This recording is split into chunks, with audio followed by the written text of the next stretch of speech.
Folks, welcome back to another edition of the Healthy Rebellion Radio. Wife, how are you doing? I'm doing just fine. Just fine. Thanks for asking. Wow, that's kind of evasive. Not meaning to be evasive, just answering the question. Very evasively. No, I'm good. I'm good. My low back is a little stiff, if I'm being entirely honest. I think a little too much sitting. But planning on doing some mobility work here after we record this. Cool. And taking the dog on a nice long walk. It's a little bit, I guess it's raining. I was going to say it's misty here. Again, we're learning the weather of Central Texas because it's very different than anywhere else we've lived. And sometimes it just kind of mists, or the fog. It's just like moist misting. Mischief. But right now it looks like it's actually sprinkling. So we'll just have a nice little wet walk with the hound and come back and smell Because like Dutch wet dog.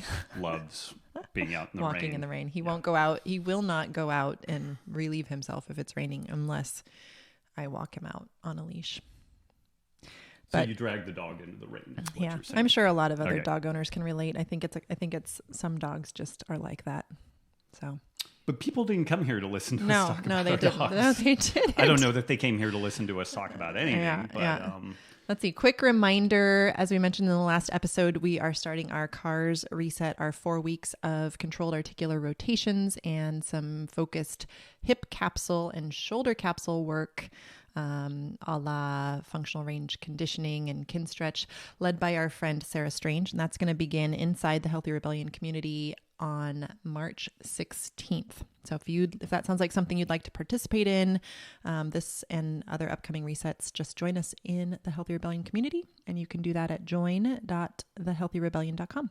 And Nikki, it's not going crazy saying that FRC, kin stretch, CARS, all that stuff was maybe on par with like Ziva meditation as far as like a legit, really amazing life stuff. improver. I wanted really to say amazing game stuff. changer, but that term No, is you forever cannot use that. befouled. Scarred. Yeah. Yeah. But I mean, it's been huge for us. Yeah. It's incredibly effective, especially if you're doing it with someone who has gone through the training such as Sarah has. And it's really good stuff. Can't recommend it enough. And we actually had somebody who was inside the rebellion who was suffering from some shoulder issues. She went to somebody who said that she would need surgery because she had impingement, and she began doing some remote work with Sarah. And after just a few weeks, she doesn't need surgery. Her shoulder, she has full range of movement again in her shoulder. So, that's not the case for every situation. Obviously, sometimes surgery is necessary, but for a lot of them, it's just not really understanding how all of that stuff works and needs to work. Cool. So, yep. Let's see, babe. What do you got for us for our news topic today? Oh, today, obesity, more than an inflammatory and infectious disease. And we have links to this in the show notes, but really interesting. Basically, and again, this is one of those things where I remember, because I've been doing this for 20 years, there was a time when you suggested things like the gut might be important for health.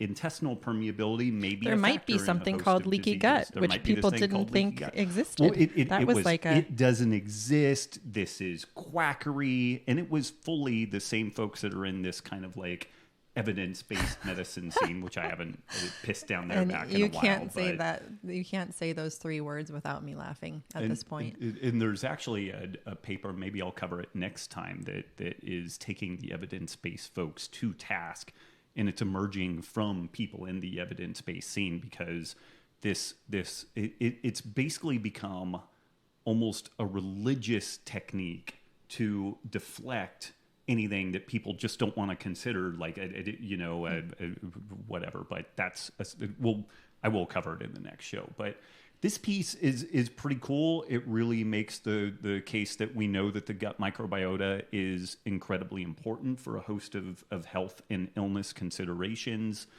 It is intriguing to me that it paints the picture that increasing protein is basically they're kind of implicating animal products as being the problematic feature here. And maybe it's my bias showing through, but I'm just having problems with that when westernized diets don't include more animal products. It includes more refined carbohydrate plus seed oils and all the rest of that. But it does at a minimum make the case that there is an incredibly complex interface between our gut microbiota and our overall health. And really the case that it's making is that this is we should be looking at the gut problems as an infectious type disease, and clearly with kind of knock-on consequences that deal with inflammation. They talk about an obesogenic kind of gut profile and how that's typifies the Western gut and whatnot. But then it also kind of makes the point that so many of the interventions that have been tried, specifically with tinkering with either probiotics, prebiotics, specific ratios of these things or formulations, haven't really done that much with regards to resolving the obesity problem. And I think that this is, it becomes this chicken and egg deal where the gut microbiota changes for a wide variety of reasons, not the least of which is our dietary inputs. And if we're still eating shitty food, it doesn't really matter what bacteria. It's a component, but if you're still eating, like you're saying, poorly, all the same kind of processed crap, it's not just taking probiotics isn't going to spontaneously create some weight loss. Right. And, again, it's interesting because keto and paleo and carnivore, we see a lot of folks improve gut health significantly, at least on a symptomatic level. And we're slowly getting some information that these higher protein intake diets actually are not shifting things in a negative direction the way that it's oftentimes portrayed here. So a lot to unpack in this. Great paper. We will have that for you in the show notes. Okay. Let's see. Our iTunes t-shirt review winner goes to Andrew Campbell. Awesome podcast. This podcast is so legit. Robb and Nikki's banter is awesome. I follow a keto lifestyle and I've learned so much from your books and podcast. Keep dropping the knowledge bombs. He does call you Vicky. He does, which reminds me of, I was going to gloss over it, but now that you, so I married an axe murderer. And the guard for Alcatraz is talking about a prisoner, right? And it's like, yes. And Vicky. No, his name is, you can call me Vicky. You can call me Vicky. Yes. And then he don't pissed into the bitch's ocular cavities. Yes. This way to the cafeteria. Okay, if you haven't watched that movie, it's really, really great. Mike Myers, really, who is the guy? He died. Mike Myers and not John Goodman. No. From Saturday Night Live. I can't believe I'm blanking on his name. He passed away, right? Yes. Okay, we'll find his name. Now that you've made this depressing. Okay, yeah. We'll find his name and we will put that in the show notes with a link to the movie in case anybody wants to watch that. Maybe we'll try to find that clip. Oh yeah, that would be a good idea. Okay, really funny. All right, Andrew Campbell, thank you for your review. Send us an email to hello@robbwolf.com with your t-shirt size and your mailing address, and we will send you a Healthy Rebellion Radio t-shirt.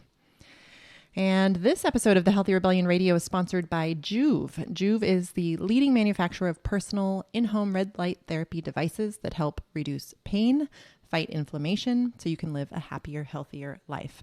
And aside from pain reduction and inflammation reduction, other benefits of red light therapy include skin rejuvenation, better sleep, increased libido, cellular energy, and gosh, Robb, you just wrote a blog post on red light therapy and kind of ideal timing when it comes to... Yeah, so there's different levers that we can pull with regards to food intake. We can modify the type of food we eat, the amount of food we eat, and then the timing, like intermittent fasting and whatnot. And so it got me thinking about photo period, and clearly we understand some things like it's pretty well understood that if you get a given UV exposure early in the day, it tends to have fewer deleterious effects than if you get it later in the day. So it got me digging a little bit about, when might be an optimal time for this red light therapy, and kind of make the case that perhaps in the evening. And we haven't had a ton of feedback on this yet because I just threw it out there recently. But for people that train in the evening, jujitsu, CrossFit, that type of stuff, oftentimes it's difficult to go to sleep, and there's some mitigating strategies that you can do around that.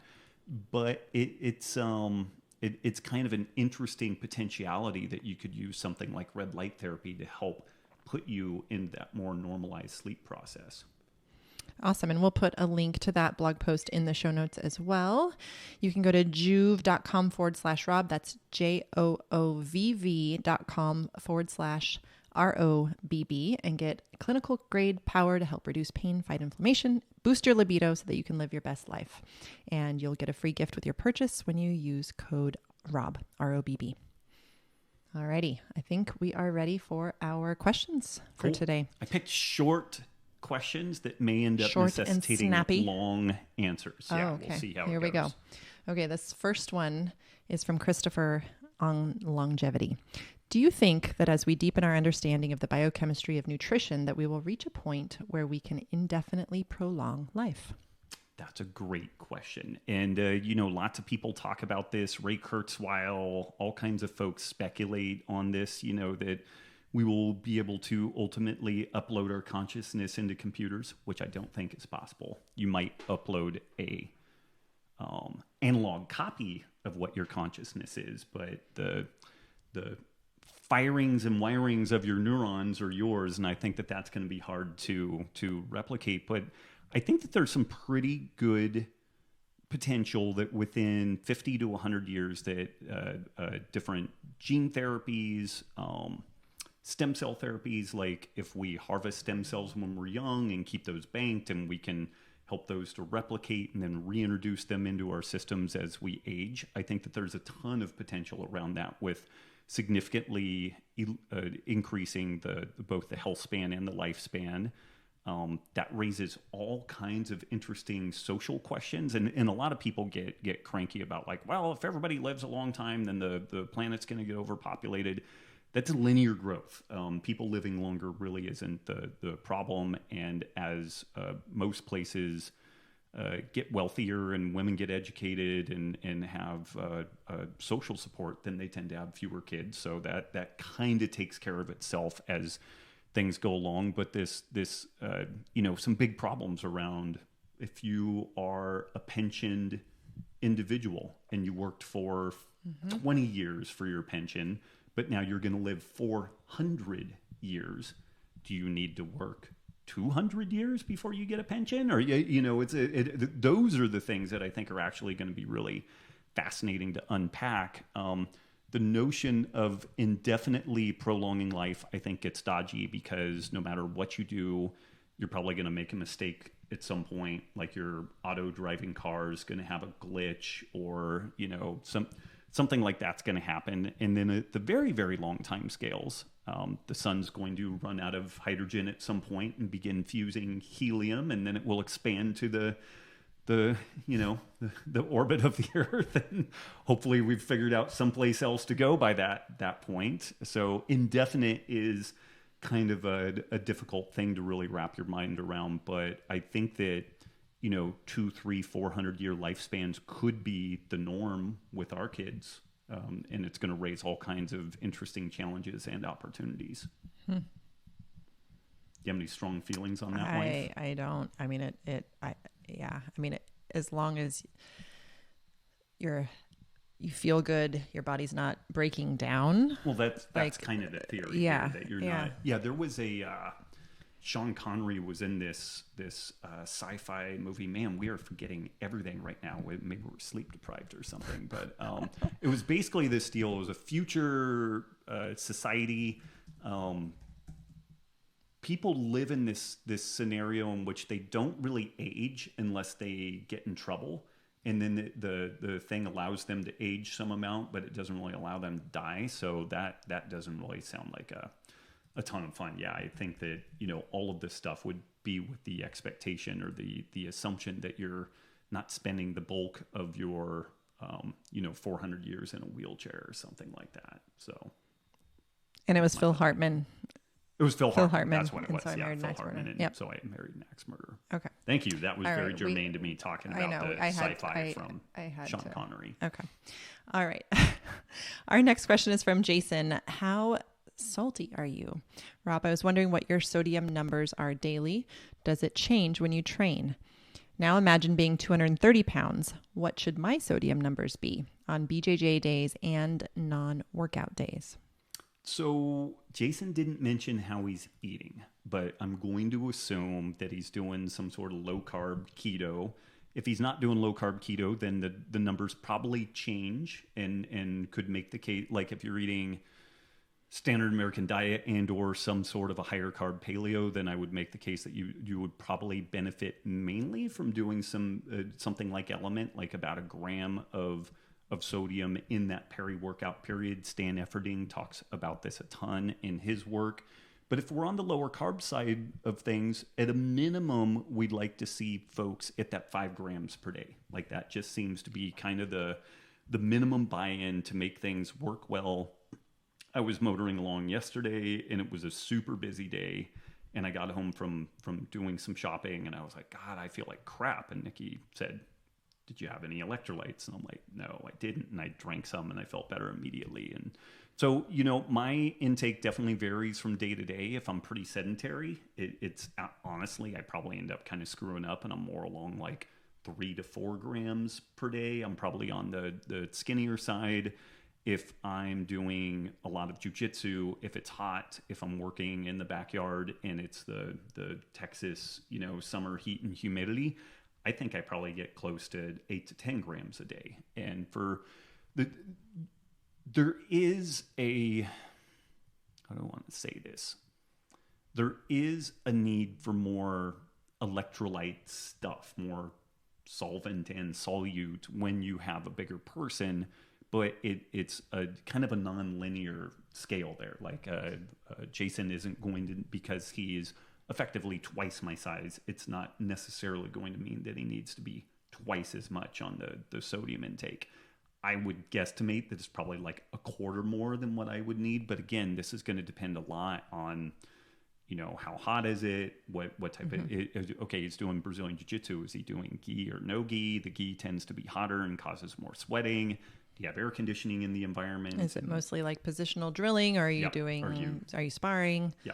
Yeah. So a lot of variables there. So it's, I wish that there was a better way to dial this stuff in. The best that I could do is, and this is pretty darn anecdotal, but I'll throw it out there.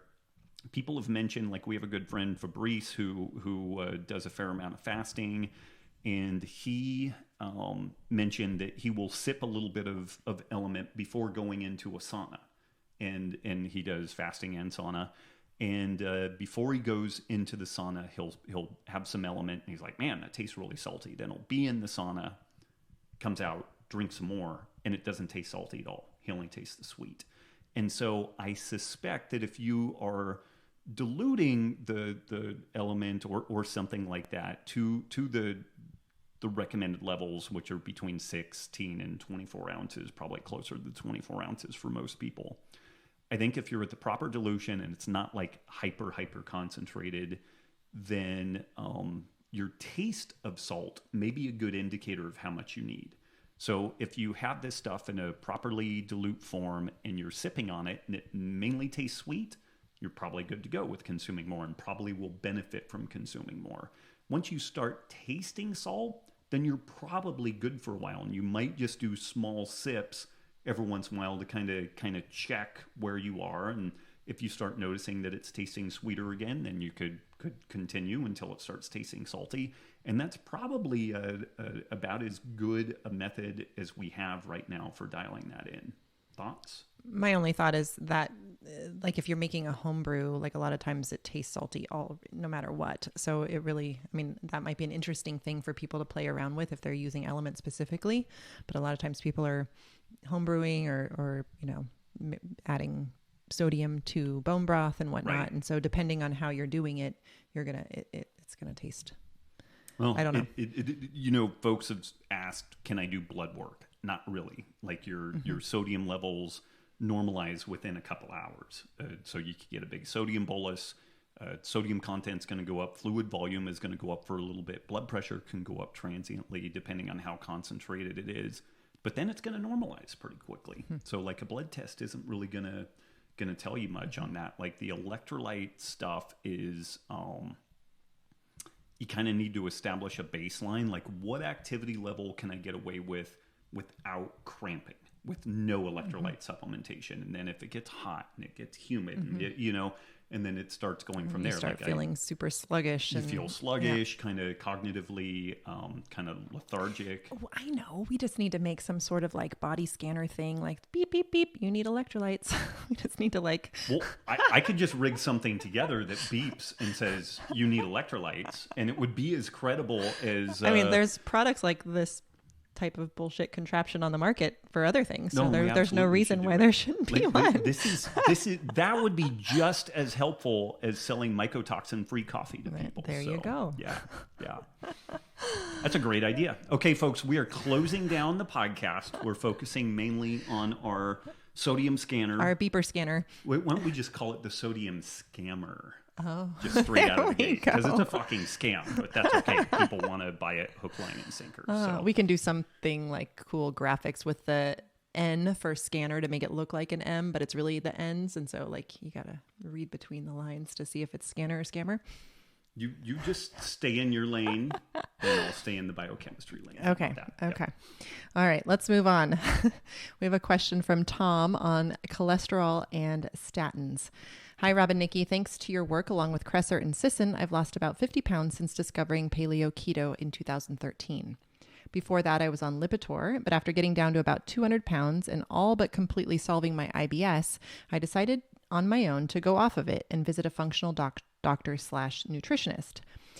My numbers looked worse initially. Total cholesterol from 204 to 290. Triglycerides went from 138 to 285, and HDL 40 to 34. But she put me on a variety of temporary supplements and therapies, such as saunas and detox foot baths, and also recommended I replace cow dairy with goat dairy. I was encouraged 6 months later when my total cholesterol looked similar, but my triglycerides went from 285 all the way down to 131, and my HDL ticked up to 38. But then I became discouraged again when she had my LDL particle number tested, and it was off the charts at over 2,500. So my question is, while I know you can't dispense medical advice on a podcast, should I at least consider going back onto a statin? I'm 38 years old and 5'7", so I could certainly try to lose another 30 pounds or so and have my blood tested again. But I feel really good in every other way. My sleep is good and I don't feel stressed, although I could stand to exercise more. I'm willing to put in the work of losing more weight if it means better health, and perhaps it will anyway. But after losing so much already, I feel like I'm in a really good place in my life where I can maintain the weight I'm at and still feel like I'm living my life. I've come this far largely thanks to you, so any advice you can give me would be greatly appreciated. Man, there's a ton to unpack on this, and if someone is generally like, this is the tough thing. Clearly, what's his name again? Tom's made huge progress. Mm-hmm. Like he's lost 50 pounds already. Mm-hmm. That's huge. But was it the last show that I mentioned the atorvastatin and you know, like it worsens glycemia. And there's some other kind of side effects with statins, and it's interesting when you dig into the number needed to treat in that story. Basically, how many people would need to be on a statin for like one cardiovascular event to be avoided? And the numbers are remarkably large. Like it versus when we look at things like antibiotics. Like if you have strep throat and you go on some sort of an antibiotic, it's just about a 100% success rate, you know? So we have some non-trivial risks associated with some of these drugs. And Nikki and I were talking around the breakfast table the other day. Like this stuff is so perplexing to me because there are some other drugs like PCSK9 inhibitors where they enhance the liver's ability to clear LDL cholesterol. Specifically, it really goes after Lp(a), which is thought to be one of the more atherogenic particles, although it also happens to be one of the particles that is more important in clearing pathogenic bacteria and stuff like that. So there's a trade-off with all this stuff. But we were talking about this, and what's fascinating to me is with the PCSK9 inhibitors, let's say the person started off with a very high cholesterol level of 300 and it dropped down to 100.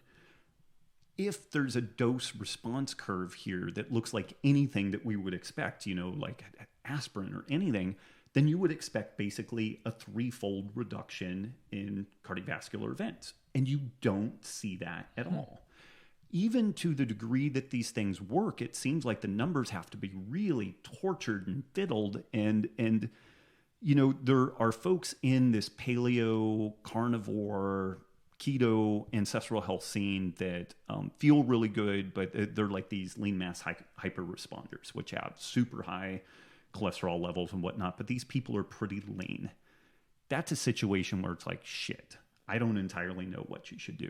Maybe validating with a coronary calcium scan, possibly a CIMT, although I think the coronary calcium is more valuable. But even knowing your coronary calcium, ideally it's a 0. But even if it is, that's not 100% guarantee that you will not have a cardiovascular event. If you're young and have a 0, that is way less meaningful than if you're 80 and have a coronary calcium of 0. So there's just a lot of fucking variables on it, And so with Tom, though, he said he's got 30 pounds to lose more. I would really aggressively go after that, because we have absolutely seen that when people lose weight, they tend to see a normalization in their lipids. Sometimes it can get worse during the weight loss period. Like we've certainly seen that in the clinic, and this is actually why we shifted follow-ups from 3 months to 6 months, because oftentimes people looked worse in that mid-flight deal where they're losing a lot of fat, but just offloading that fat appeared to be at least somewhat inflammatory, or the numbers that we were pumping them up about, like an LDL particle number, didn't look better. So we kicked the can to 6 months, and typically that has worked better. But again, like and Tom, maybe you said you could stand to exercise more. Maybe focusing there and just getting into a solid strength routine. Because as you've probably heard, Robb's talk this year is all on longevity and maintaining muscle mass, increasing lean muscle is super key during aging. So like maybe if you frame it that way, you could get excited about lifting some weights, and that can help with that. And I would encourage a little bit of low level, like that maffetone paced cardio, because it improves everything that we want to see beneficially enhanced on the cardiovascular front. The heart function is better, the pulmonary function is better, our vascular responses are better. High intensity interval training can be very valuable, but it also can create non-laminar flow in the arterioles, and that is thought to the degree that there's these different camps. Some camps just say that atherosclerosis and cardiovascular disease is 100% driven by lipoproteins, alpha, omega, done. Now they ignore a bunch of things that are contrary to that kind of worldview. If you talk to some people like Malcolm Kendrick, and I think even folks like Peter Attia are in this vascular endothelial damage camp, where he would make the case that LDL particles are necessary but not sufficient for the atherogenic process. And so some sort of damage to the vascular endothelium is what is necessary to start precipitating this process. And this is also one of these things that's really interesting. We tend to only see atherosclerotic lesions and plaquing on the arterial side, which is higher pressure than on the venous side. You just really don't see much atherosclerotic plaquing on the venous side. And non-laminar flow, turbulent flow, is one of these things that increases the potential of damaging the vascular bed. So lifting some weights, doing some low-intensity cardio, losing some weight, and then figuring out, do things improve by let's say, losing that last 30 pounds? And if they don't, then I think at a minimum, you can start entertaining some thoughts around, like in our clinic, where a normal dose of statin that the doctors prescribe normally is around 20 to 30 milligrams of, say,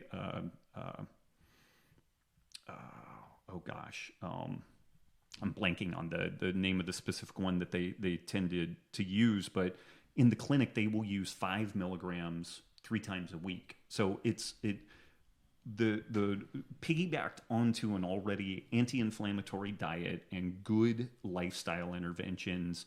What we've found is that a pretty paltry amount, in theory, a statin dose that should be non-efficacious, ends up dragging the numbers down pretty well.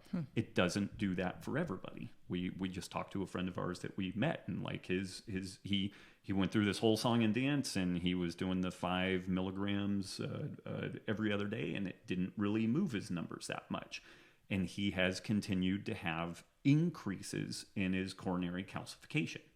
So there's some discussion around maybe stepping up his intervention and doing more stuff. It is still really perplexing to me. Like it is damnably perplexing. Like for my own scenario, it's tough because this way of eating is the way that I absolutely feel the best. I have generally shied away from doing a ton of dairy fat. I do a little bit of full fat yogurt here and there. I don't use a lot of butter. We've been hitting up Costco again now that we've got our feet under us here in New Braunfels, and going and getting big bags of macadamia nuts. So I've been getting a lot of my fat from there, and typically shifting in those directions brings my lipoproteins down. But I don't know, like it's tough. The best advice I would have in this story is endeavor to improve the diet and lifestyle so that you lose that extra weight, reevaluate where you are. And then even if you're considering statins, you might try the low dose side of things and see how that works. I would certainly get a coronary calcium scan done, just even as a baseline. Like, what is he, 37 years old? You want to know what your 38-year-old coronary calcium scan is when you're 48 and 58 and 68 and beyond. Like, that would be a really valuable thing to have. And if you're working with a doc that is knowledgeable on this stuff, if things aren't looking good on that coronary calcium scan, then it at least provides a backdrop for making better informed decisions about what you're up to. Alrighty. It's time for the Healthy Rebellion Radio Trivia. Today's trivia sponsor is Drink Element. Drink Element is giving a box of Element Recharge to 3 lucky winners selected at random who answer the following question correctly. Rob, what's one word that describes your fashion style?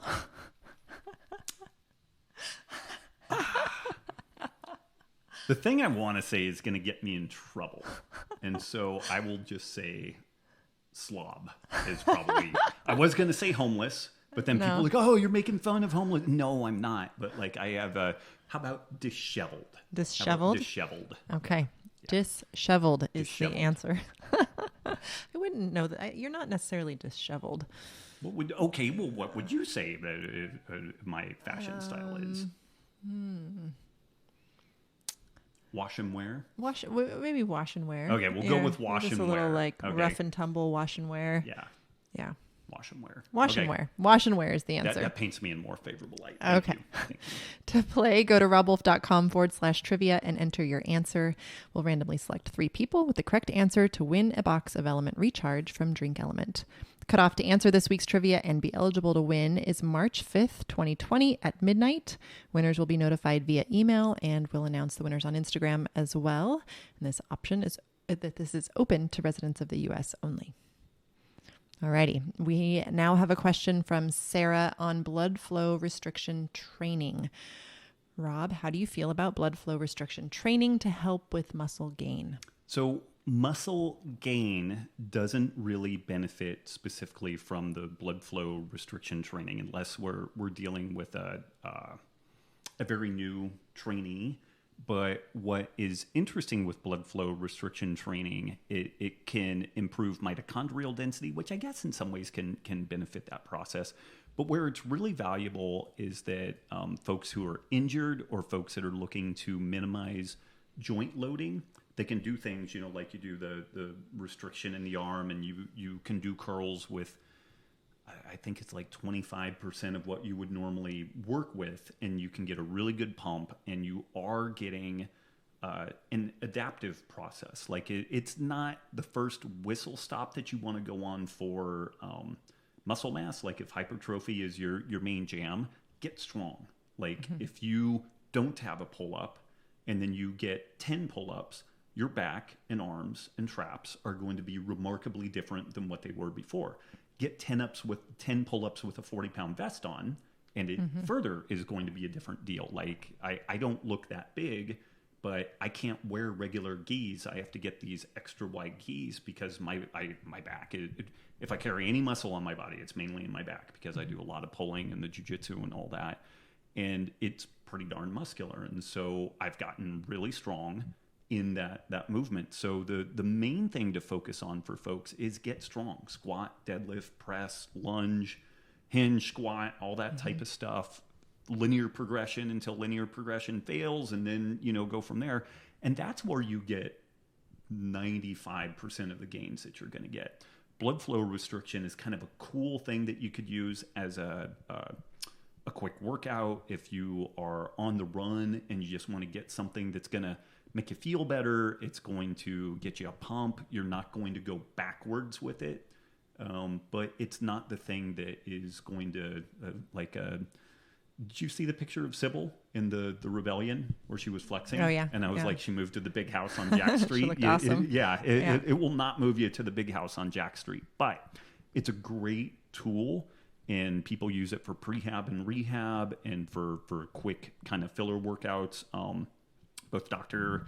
Ken Ford of the IHMC, of whom I'm working with on a sarcopenia-related book, and also Luis Villaseñor of Keto Gains fame. They're big fans of blood flow restriction training, but using it in a smart fashion. Like, again, they mainly, like for Ken, he's older than I am, but he presses, pulls, hinges, squats, and that's his main thing.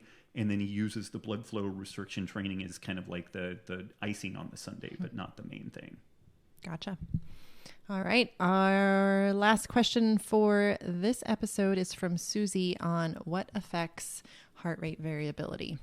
Dear Rob, I'm trying to find anything you've done on CrossFit/keto/women/PMS/HRV, managing all of these things. I feel like I'm constantly Googling to sense check things like, does heart rate variability drop when we PMS? Does keto have an impact on HRV? Perhaps you've done a podcast and I haven't found it yet. Best wishes. What you do is brilliant. Thank you. What's your sense out of this question? What is Susie digging at here?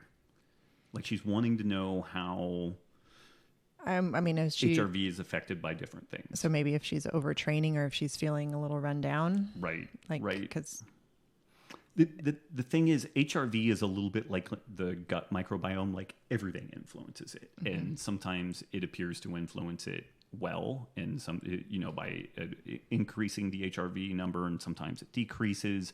There's a lot of art to interpreting the HRV devices.